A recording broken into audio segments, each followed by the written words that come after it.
This podcast is sponsored by Terraform Development is an engineering and architectural design studio company located in Flagstaff, Arizona. Co-owner and founder Eddie Kalnimtua supports the Hopi way of life and supports the next generation, including hiring Hopi professionals, individuals like Dr. Brianne Laban from the village of Tewa. Contact Terraform at 928-864-5022 extension 1, or you can email them at info@terra4orm.com or visit their website at www.terra4orm.com to learn more about Terraform Development. They can design your next home, manage your next construction project, or fly their latest drone equipment to get aerial views of your project. Also sponsored by Strong Ones. Strong Ones is dedicated to exposing cultural traditions of running that exist within many cultures and tribes worldwide through running apparel. Strong Ones is an individually owned business supporting cultural running traditions and supporting local organizations within the Hopi reservation. They can be found at strongones.myshopify.com. Again, that's strongones.myshopify.com. They are also on Facebook at Strong Ones 15.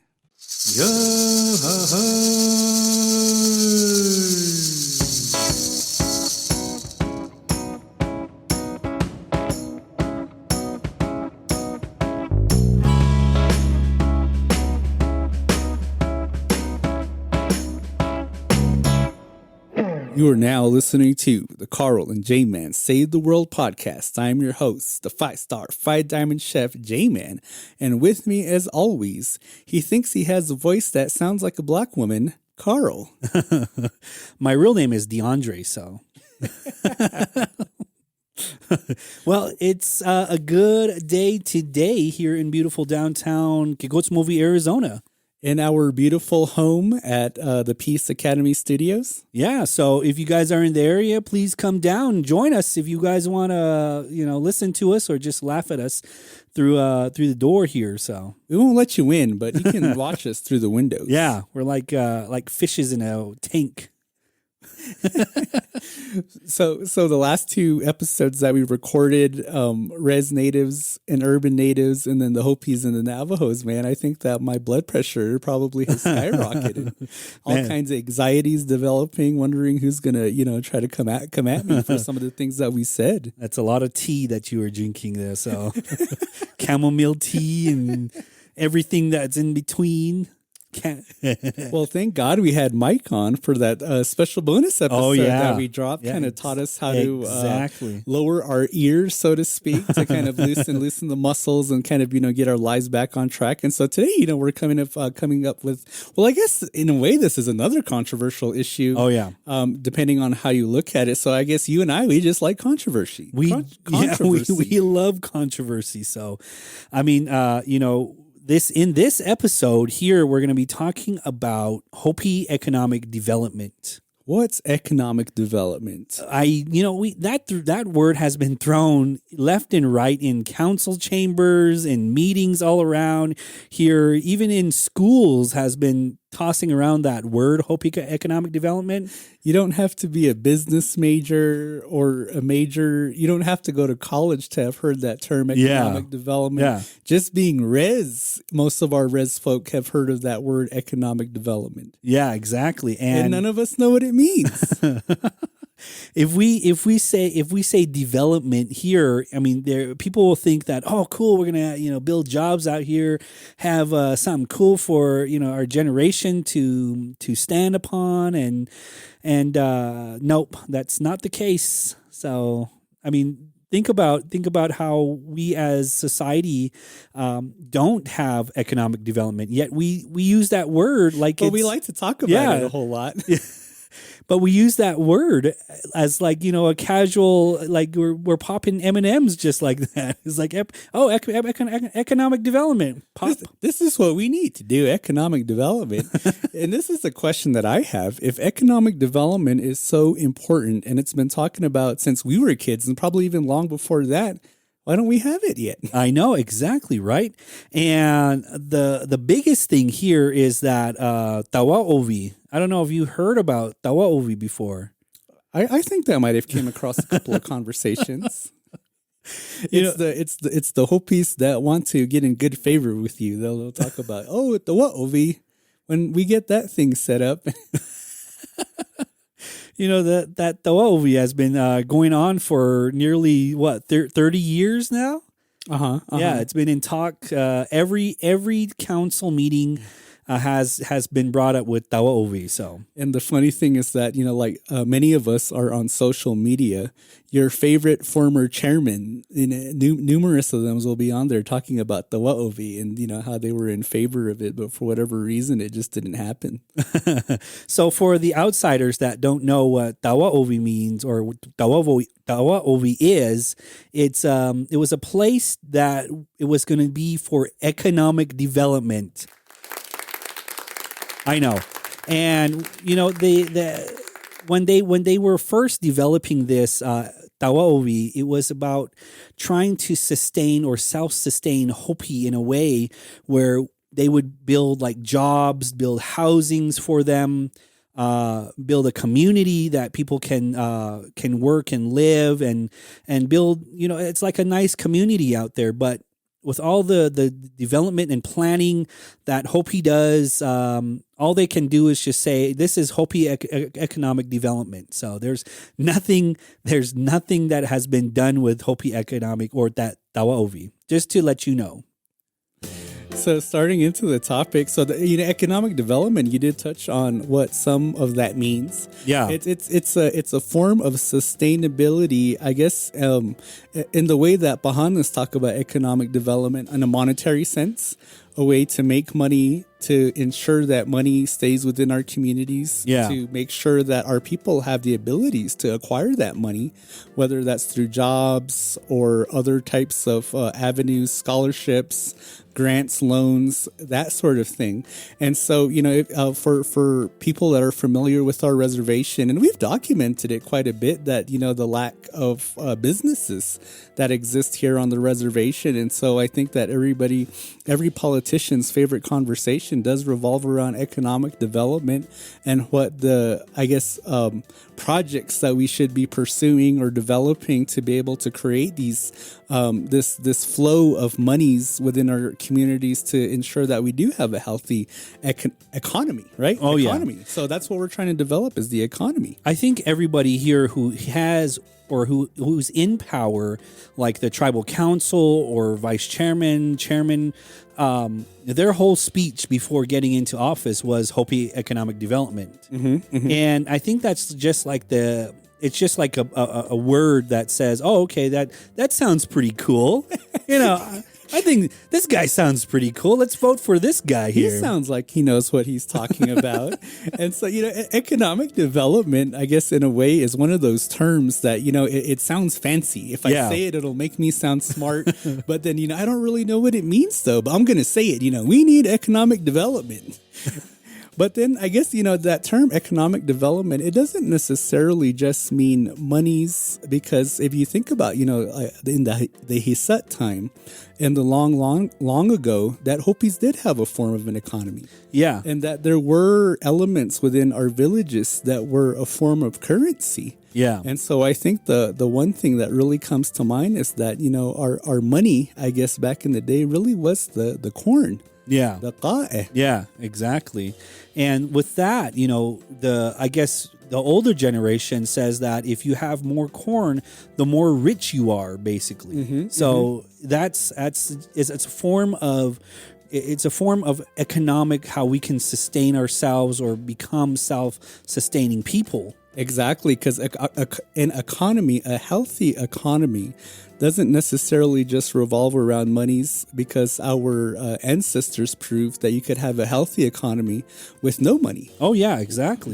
But it was with corn. And so if you really think about it, if you think about some of the practices that we do, some of the forms of payment that we still do make in our traditional way, like a wedding, for example, or other things related to that nature, is that sometimes that the payments are made with sakwatnumni, or they're made with dosi. And so all of those come from corn. Yeah. And so that kind of was really the genesis of what our traditional perspective, or at least our traditional framework of what an economy was way back in the day. And then, really that corn really did help sustain a lot of different things within our villages.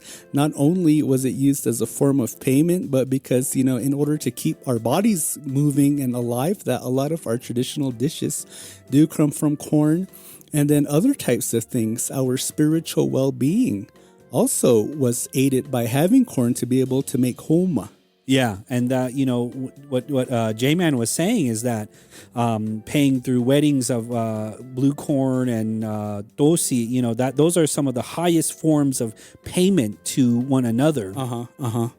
And so with that, it becomes a currency in the Hopi world. So if you do have corn, you're rich. You're rich. Yeah, you're a rich man. And then, that's kind of a common phrase, too, that I heard a lot growing up from the older people. They would always say things like, Siva pampa kahima. Yeah. And they'll always follow it up with, ita hima, our Hopi belongings, pampipas hima. Yeah. And so that's kind of just like some of that older perspective of what a Hopi economy is. And I really do think, maybe that's kind of a reason as to why we struggled with this white man's version of economic development, is because that we do still have strong perspectives of what that traditional form of economic development or a healthy economy is.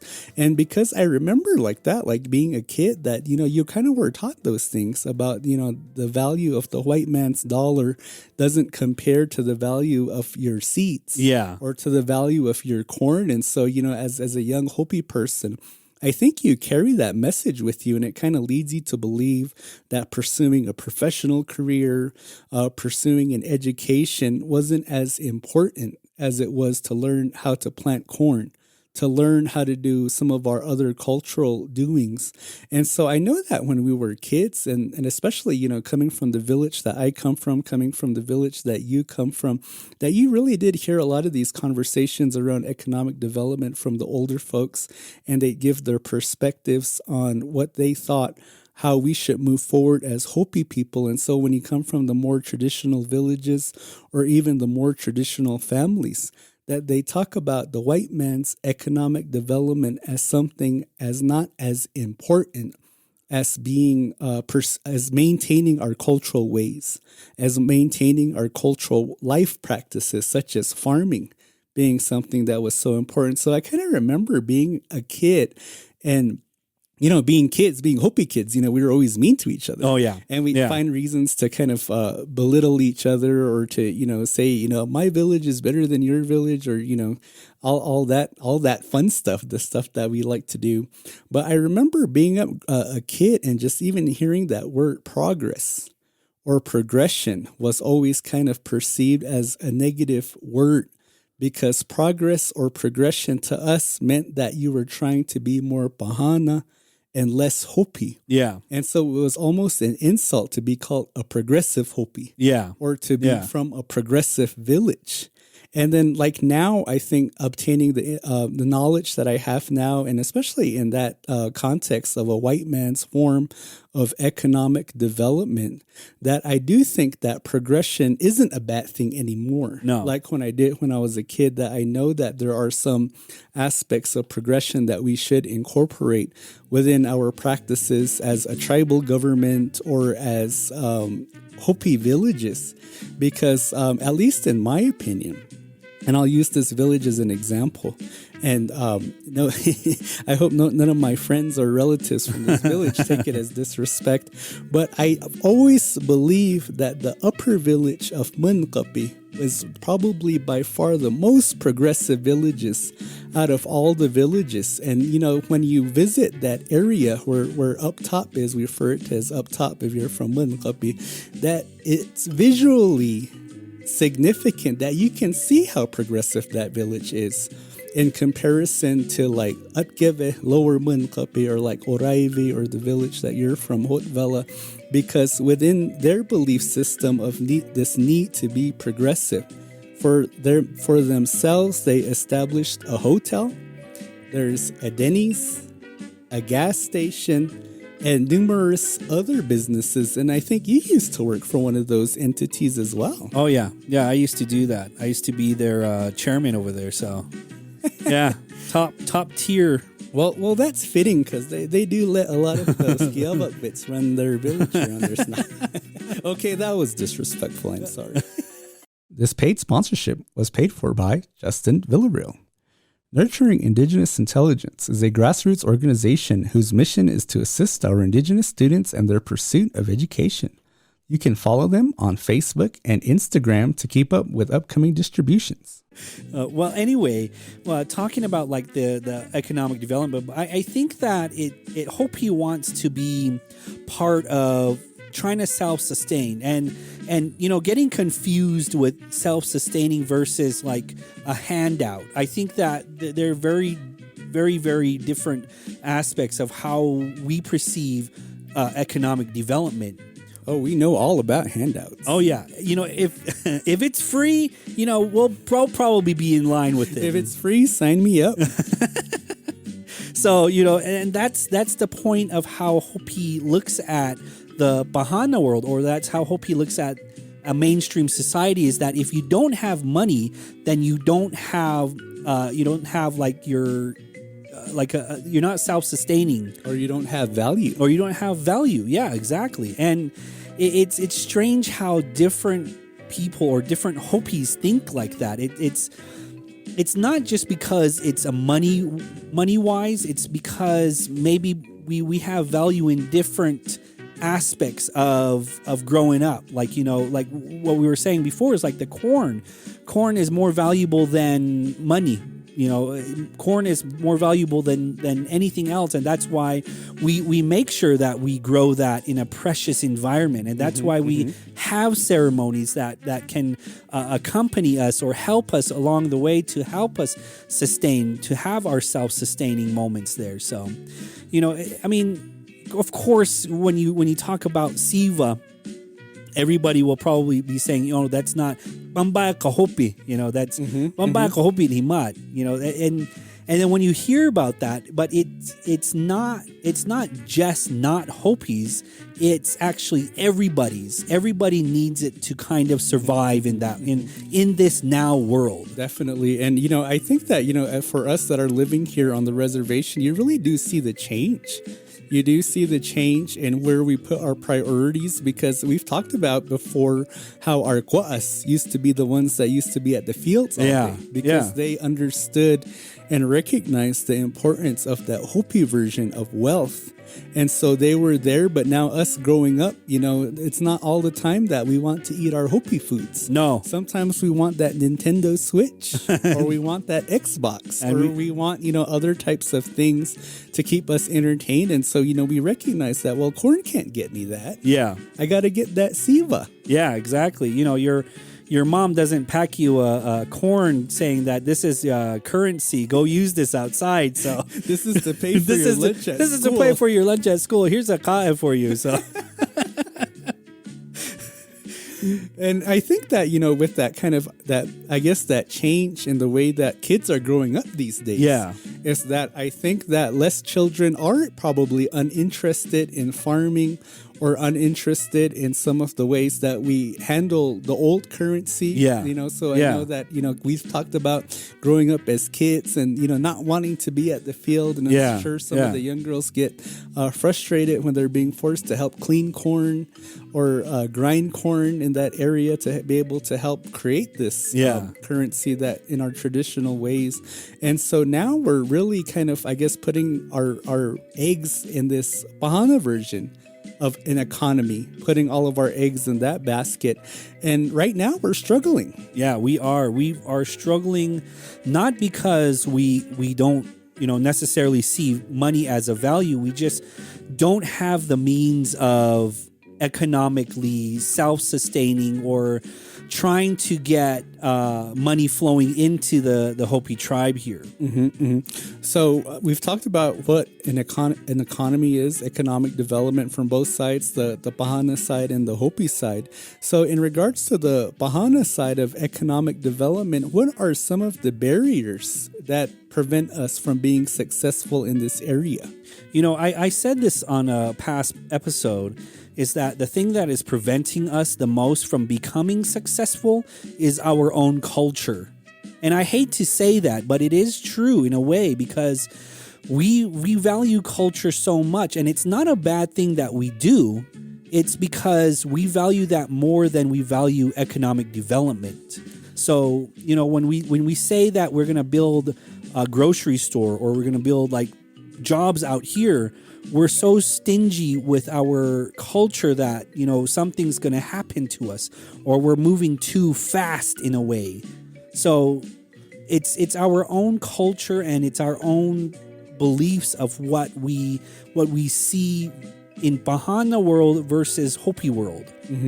I think that point that you made really does make Hopi very unique. Yeah. In regards to our place amongst other minority groups, even amongst other tribes, because we've talked about it to quite an extent on this podcast about how unfortunately that there are a lot of tribes that have lost so much that it's easier for them to really go head on into this white man's idea of economy, economic development. You say it so many times, exactly, and it twists your tongue. But there are those tribes that don't have that barrier or that restraint as a result of a lot of the culture and language loss, so that they do go head on. Because I know that some of the issues that you said in regards to being stingy, another thing that we're stingy with too is also our land. Oh yeah. That the land issues always come up, and that's the reason why when we go back to Tawaovi, that Tawaovi is not going to be built on Hopi land per se. It's not going to be built in any village around here. It's going to be built, I think it's like 20, 30 miles out from the reservation. And, you know, and it's a way of saying that, oh, okay, we kind of respect the ideas of Hopi culture and Hopi ideals, but yet we want to be Bahana so much that we'll do our means of doing that on the outside of the reservation.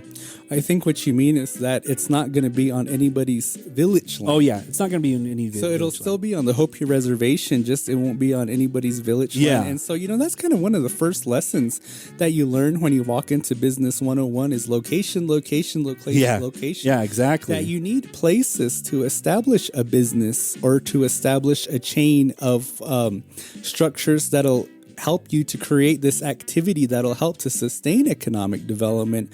But because of all the Hopi villages do have control over their own lands, that it becomes very difficult for any type of person that has ambition, that wants to create any type of enterprise, to be able to create an effective business on any of these lands, because they're all owned by different villages. Yeah, and like, you know, in the past episodes, I mentioned that each of the villages around here, the 12 villages, are not governed by the tribe itself. They're self-governed by their own village. So they have their own board, they have their own leader, whether it be traditional or whether it be a board that is sitting for them.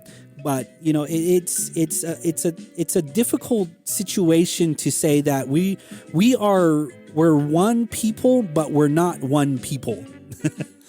We like to preach unity, but behind the scenes, yeah, exactly, very much at each other's throat. And also too, I think that another barrier that Hopis have with economic development is the fact that we're completely surrounded by another tribe. Yeah.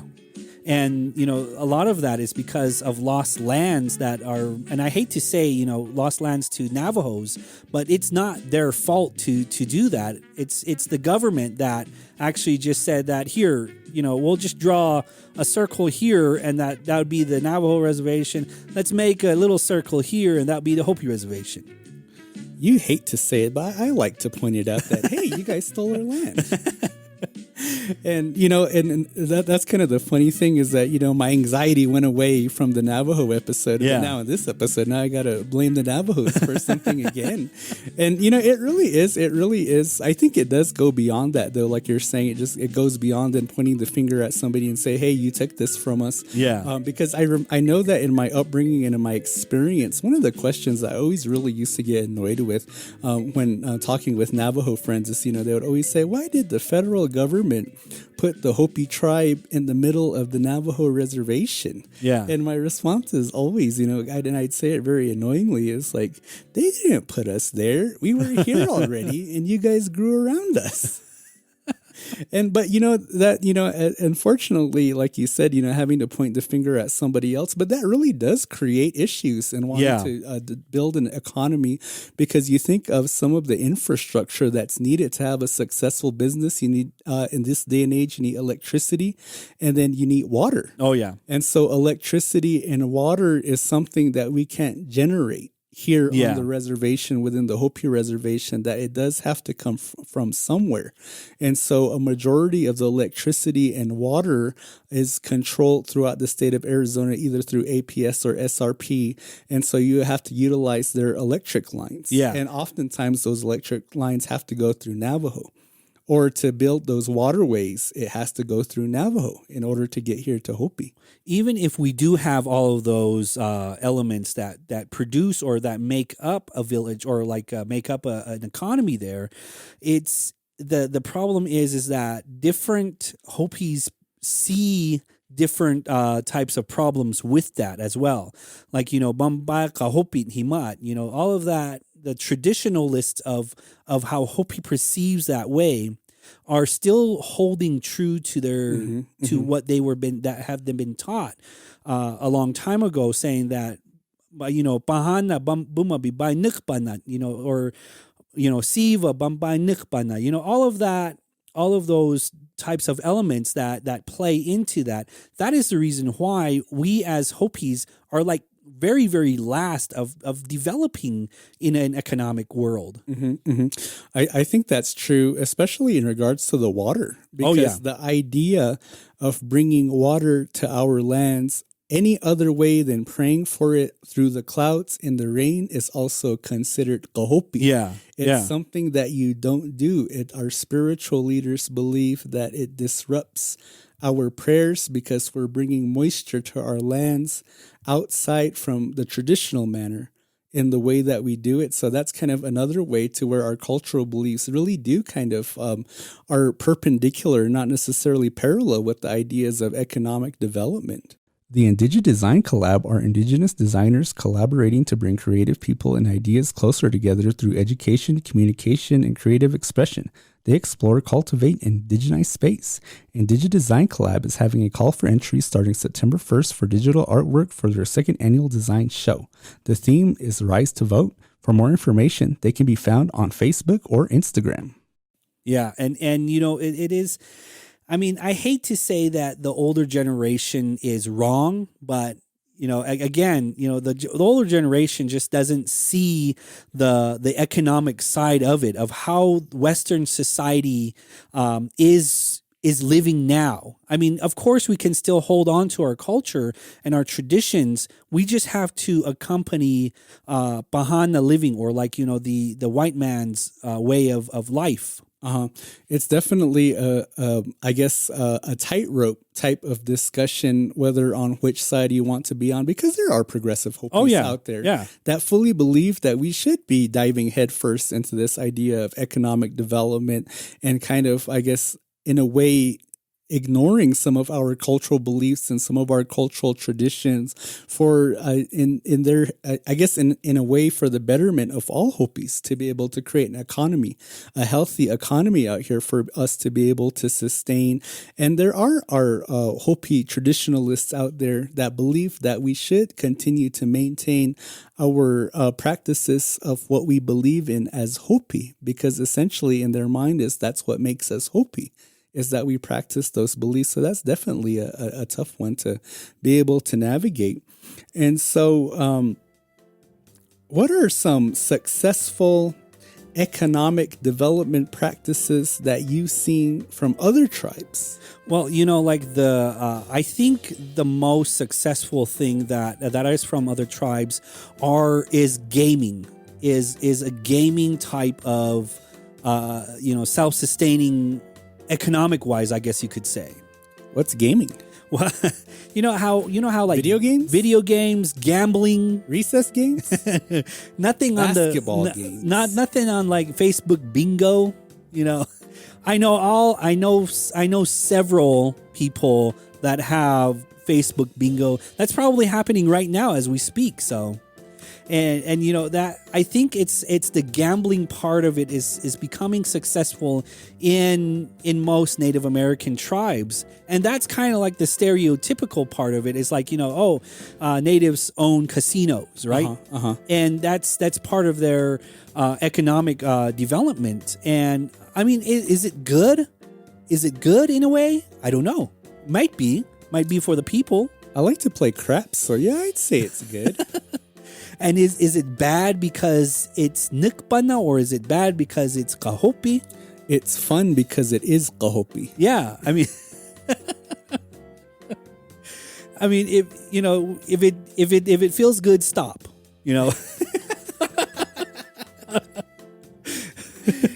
I think that, some of, at least, like for a lot of us that know very little bit about economic development, and when you hear that term preached often, economic development, the first thing that pops into a lot of our minds is Indian gaming. Yeah. Or gaming, as you mentioned, casinos, gambling. And I think that, unfortunately, what it does create in our minds, it makes us think that that's the end-all, be-all. Yeah. That's the solution for everything. Let's set up a casino, and then we'll be good after that. Yeah. And I think a lot of that comes from stories that we hear about other tribes that do have successful gaming. We hear about some of the benefits that some of those tribal members are able to receive as a result of Indian gaming. And so I know that in the state of Arizona, the tribes that I think about the most in regards to Indian gaming is the Salt River Pima Maricopa Indian community. Yeah. Down in Phoenix. And then the other one is the Fort McDowell Reservation. Everybody, all of those gaming tribes, they get per capita, right? I wonder if the Navajos are starting to get per capita now. We should have asked our guest. Yeah, that should have been cool. We should have asked him. And how do we benefit from that? Yeah. And, I think that, and then, well, I guess probably the most popular casino for Hopis before Twin Arrows opened up in Flagstaff was down in Camp Verde. Cliff Castle. Yeah, Cliff Castle Casino was like the most popular casino there. And you're not res until your parents take you down to Cliff Castle and leave you in the car for about 2 to 3 hours with just a bologna sandwich until they go play their games. So... Thank God for Kids Quest down in that had been built later on. Kids now don't know what it was like. Yeah, exactly. They didn't have no bowling alley. There was no games there. You couldn't go into the casinos. Yeah, exactly.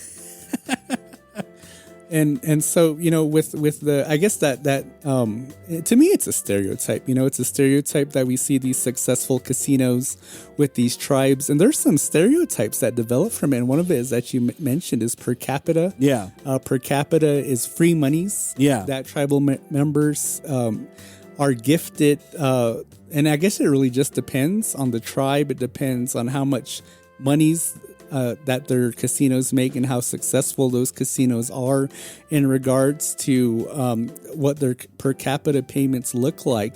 And I think that, any Hopi or any Native person that's ever lived in the Phoenix area, that you've probably come across a Native individual that does receive per cap resources. Yeah. Yeah. And it's, there are several tribes, not including Hopi, that I think that, if it's free money, they'll take it. And, talking with several Hopis around here on the reservation, they said that we need money here. We need money to survive. And it's a strange thought to say that, okay, so if corn is valuable to us, then how are we going to survive in the future if corn is no value at any cost anymore? And so that's one thing that we just I guess new Hopis or new generation Hopis don't understand is that we do need that corn and we do need to be self-sustaining still in that Hopi way of Hopi economic. But you just said that's what's holding us back. We need to let that stuff go and start letting the poker chips come flowing into the reservation. That's living the Pahana life. If you want to live the Hopi life, choose that path. So. And like as we're talking about gaming, I think that's also kind of been this new hot topic here on Hopi as well, because I think as far back as 2 or 3 years ago, Hopi was the only non-gaming tribe in the state of Arizona. Oh, but yeah. Since then, things have changed. Yeah, actually, we do have a gaming compact now with the state of Arizona. What's a gaming compact? I have no idea. I just saw it on the Duveni's. I just read it, but it's a new popular term. It's a new popular term. Saying I don't know what it means. How's your gaming compact doing today? I think that the gaming compact is just a way to be seated with all of the gaming tribes and make sure that we are part of all the decisions of what's going to happen with the economic side or the economic values of how Hopi is going to further itself. My gaming compact's doing pretty well. How's yours doing? Hopi doesn't. I think Hopi owns several slot machines. I think they do. I'm not particularly sure, but I think they do own several of the coin slots or whatever the push button thing. I don't know how to gamble. I really don't gamble as much. And so, a gaming compact, that is a new term to our people. And a lot of us really don't know what that means, a gaming compact, or what all of that entails. And so, you mentioned the online gambling that a lot of our people are involved with now on social media. Yeah. The bingos. And I don't even know what some of these games are or how you even play them, but all I see is, okay, choose your numbers. And then, all you see all your relatives or all your friends commenting on the post with the numbers that they want. But I think that recently there was a post made by the Navajo Nation and their gaming regulatory agency talking about how they review or they perceive the online gambling that people are involved with on social media as illegal and that it violates their gaming compact. And of course, it created a lot of controversy within their own people. And then Hopis are kind of, laughing and say, you guys can't play your online games anymore.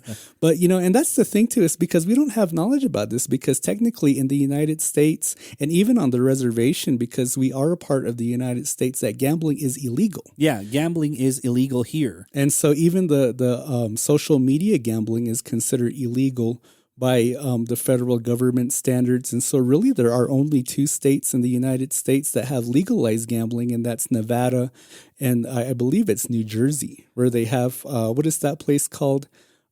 Something city. Oh, yeah, I know what you're talking about. Yeah. And it's their form of Las Vegas.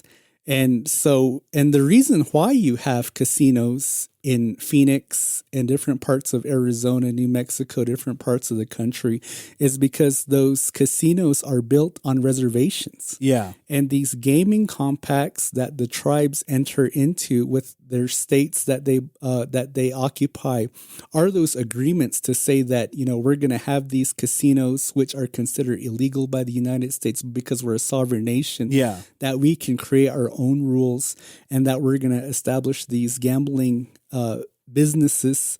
And then the state of Arizona uses these compacts as a way of saying that, okay, you're going to do this gambling enterprise. We're going to use this compact to ensure that you do it lawfully and that you do it ethically. Yeah. And so that's really what a gaming compact is. And so, you can have a gaming compact and not have a casino, which is true for our instance with the Hopi tribe. But you are right. A part of that gaming compact is that tribes are only allowed to own X amount of slot machines. Yeah. And so every tribe that has a gaming compact, that they're allotted X amount of slot machines. And because of some of these more successful casinos that we know of, like out in Salt Rivers, when we mentioned Fort McDowell, the Gila River Indian community, that they have these large casinos and that they run out of space real quick because they go through their allotment of their own slot machines very quickly. And so tribes that don't have the capabilities to build their own casinos, they're allowed to lease their slot machines that they own into all these bigger casinos to help those casinos to fill up their casinos with the slot machines. But then it also helps, like the Hopi tribe, for example, to get some revenue from the slot machines. And see, I think that's where the kind of confusion of like these older generation that they don't understand that the money that is coming in helps the different tribe or the different villages around here. Different programs For like diabetes programs, substance abuse programs, cancer. Programs. Yeah, all of these programs rely on a funding source, and some of these funding sources do come from a gaming compact, I guess you could say, or per se. Not necessarily like grants or anything, but they do have like these funds that are flowing from the tribe. And the tribe gets funding from their slot machines, I guess you could say. So if So'o didn't need an additional reason to hit up the casinos, now when she's there putting her coins into the slot machine, she can say, oh, I'm doing charitable work. I'm donating funds to my tribe. You know, I'm making a self-sustaining ritual here, so I'm helping with the economic development. I gotta rub my wuya for a while over here at the slot machine.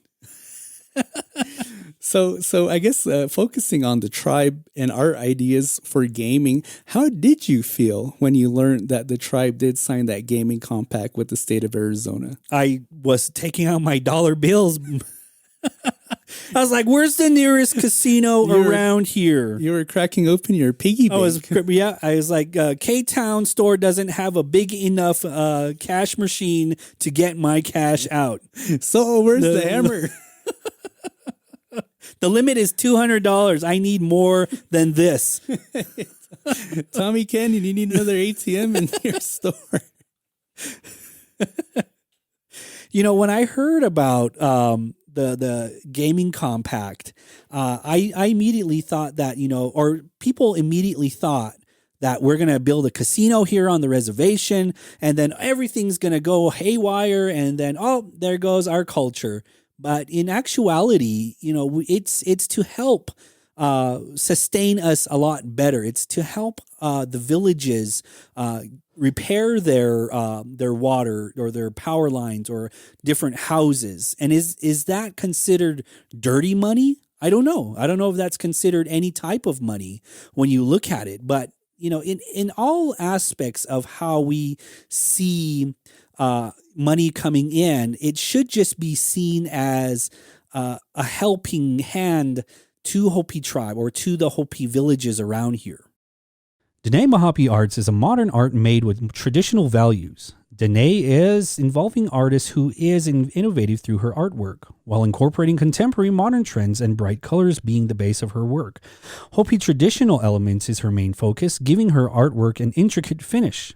Though she's living in today's modern society, she paints meaning and value of traditional designs to showcase and symbolizes her upbringing out on Hopi. She specializes in customized painted earrings to her colorful bright canvas paintings and much more. Danae can be found on Instagram at D Mahapi Arts, where you can find and support her one-of-a-kind art pieces. So now I understand why you were talking to me about your business proposal about opening up a strip club out in Hopi. Trying to get the Christie's franchise onto the reservation. It'd be called Kahopi G-Strings. And I really do think that there are different perspectives on it, and you know, some people do think the way that you do in regards that, you know, this money could really help us out here in developing our programs. But you know, to be honest, I know that when I found out about it, I was disheartened. I was a little bit upset because that, you know, the Hopi people themselves have been fighting this idea of being involved with gaming for so long. Yeah, because it did go to council for vote to be voted by the people twice, and it was voted down both both times. And in this way that it wasn't necessarily done by that, almost by executive order, so that gaming could be available for the people. And I did come from one of those quote unquote traditional families where Soul would tell us things, like, oh, like the Hopi tribal council, is not the real, they're the Tsuka leaders of the Hopi people, that the real leaders are the Mongwis in the villages. And that was kind of her perspective too, that she laid on us in regards to gaming, that gaming is Kahopi. Yeah. And that there are other ways that we can create a sustainable economy that doesn't involve gaming. And so I think that was kind of the opinion that I had when this whole news came that we were now a gaming tribe with this gaming compact. And so, I do really think it comes from that idea where we think that casinos are the end all be all to all of our problems, that once we set up casinos, that it's really going to solve a lot of our problems. But one of the things that I did learn during my studies over at Arizona State University in regards to gaming is that gaming really is only effective for a small population, meaning that not every single tribe that opens a casino has success. No. And so I know that, like, for the Wallapai tribe, for example, is a tribe that did open up a casino, but since it closed because that they weren't getting substantial revenues from the casino to be able to continue to keep it open. I think that the Navajo Nation has their own experience with the casinos that they've opened up. And I've heard from a lot of tribal members is that, the money that they had to loan to get a loan for in order to build those casinos, the money that they've generated in revenue still isn't enough to pay those loans off. No. And so, those per capita checks aren't necessarily flowing in for our neighbors just yet. And so when you think about some of the most successful casinos, and we mentioned, Salt River, and we mentioned Fort McDowell, those two tribes their reservations are right next to two of the most wealthiest communities in Arizona, Scottsdale and Fountain Hills. Yeah. And so that's kind of a big reason as to why their casinos and their gaming is successful, because they're right next to wealthy communities that can help sustain those casinos that they've opened up. And for Hopi, there's no way that, in my opinion, that you could probably create a casino on the reservation.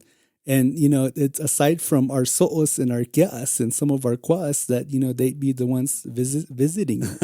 And so I think that the idea is that, most of us are familiar with the land that Hopi owns near Winslow. Yeah. That would be a place to be able to open a casino, because then you're right next to the I-40. But as I mentioned before, that only in the best of circumstances is gaming successful. And so you think about Fountain Hills and Scottsdale, nothing against the people that live in Winslow or Flagstaff.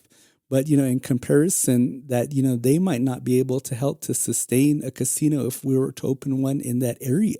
Yeah. And I mean, we do have land that is almost right by Winslow. We did have, like, what was that? That gas station or that travel center, the Hopi Travel Center. Mm-hmm, yeah. mm-hmm. Yeah. And that's, thinking that's near Winslow. Yeah, that's near Winslow. And Hopi built that. Hopi has built that because thinking that they're going to be successful in building a travel center out there, but it failed. It failed because it wasn't being, upkept, and it wasn't being sustained to say that it was a true travel center there. Like, in different parts of Arizona, there are travel centers that are highly successful, with the Native American tribes. But with our tribe, we just don't know how to make money. I hate to say that we don't know how. It's just because we are very late to the game of how to be self-sustaining or be economically independent. And we think that if we hold out our hands, long enough, maybe rain will fall, and that rain will turn into money or coins. So, all in all, I mean, we're in this predicament of we just need some money to rain right now. So, Hopi artists seem to really know how to make money. Oh, yes. It makes me laugh that you're quick to throw our own people under the bus, but you're afraid to talk any crap about the Navajos. Because I have Navajo buddies that are like 7'5" and have 300 pounds of muscle. That's why. Choke slam you through a table. Huh? And this is such a broad topic, and there's so much to consider, because really we really just kind of talked about our opinions and some of the things that we learn, and so this has a potential to be another two-parter to potentially bring in some people with who are on the front lines that kind of worked and tried to develop the economy for the Hopi tribe, or maybe even for other tribes, because I know definitely it's an arduous task, it's a difficult pathway, and like you said, because we have such strong cultural ties to our traditional ways of life, that it does make it very difficult for us to create an economy out here, at least in the Pahana perspective, because anything that you try to do in the Pahana world almost is always met with, oh, that's kahopi. Yeah. Bampai kahopi. Exactly. And I think it's time for us to step out of here and go our ways for a while. So thank you for listening to Carl and J-Man Save the World podcast. Thank you so much. Yeah. And to support us, you can visit anchor.fm/CJ Podcast 85. So we are on Facebook, Instagram, Twitter, and Carl is about to step into his director's shoes, and a YouTube series will be debuting on our YouTube channel in the near future. Oh, yeah. So look out for that. Look out for YouTube. We're going to be debuting a comedy series with the both of us titled Two Guys in a Podcast. If you haven't seen it or seen our trailer, go ahead and go to YouTube, search us Carl and J-Man, and watch that little video there. So if you want to see the worst acting in the world, you know where to go. Exactly. All right. My name is Carl, and this is my best friend J-Man. Thank you for listening to Carl and J-Man Save the World podcast. So long. Quack, quack.